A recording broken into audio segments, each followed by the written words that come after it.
they're always looking for an excuse to go but so far. Why are they looking for the excuse? What is it about the Negro? I mean, every other group that came as an immigrant somehow, not easily, but somehow got around it. Is it just the fact that Negroes are black? That's a part of it, and that grows out of something else.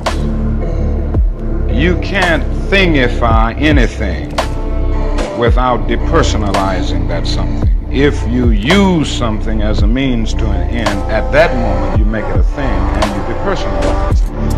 The fact is that the Negro was a slave in this country for 244 years. That act, that was a willful thing that was done. The Negro was brought here and changed, treated in very human fashion. And this led to the thingification of the Negro. So he was not looked upon as a person. He was not looked upon as a human being with the same status and worth as other human beings. And the other thing is that human beings cannot continue to do wrong without eventually rationalizing that wrong. So slavery was justified morally, biologically, theoretically, scientifically, everything else. And it seems to me that white America must see that no other ethnic group has been a slave on American soil. That is one thing that other immigrant groups haven't had to face. The other thing is that the color became a stigma. American society made the Negro's color a stigma.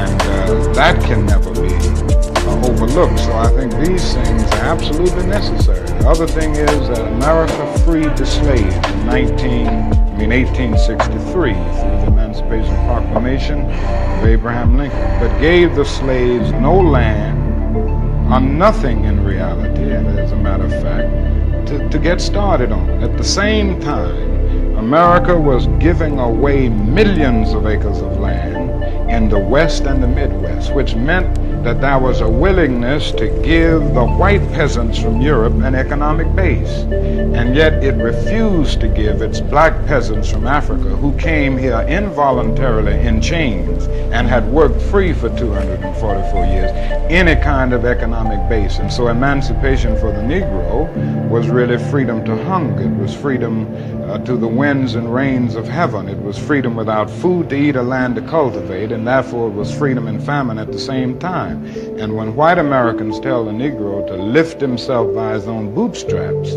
they don't look over the legacy of slavery and segregation. I believe we ought to do all we can and seek to lift ourselves by our own bootstraps, but it's a cruel jest to say to a bootless man that he ought to lift himself by his own bootstraps. And many Negroes, by the thousands of millions, have been left bootless as a result of all of these years of oppression and as a result of a society that deliberately made his color a stigma and something worthless and degrading.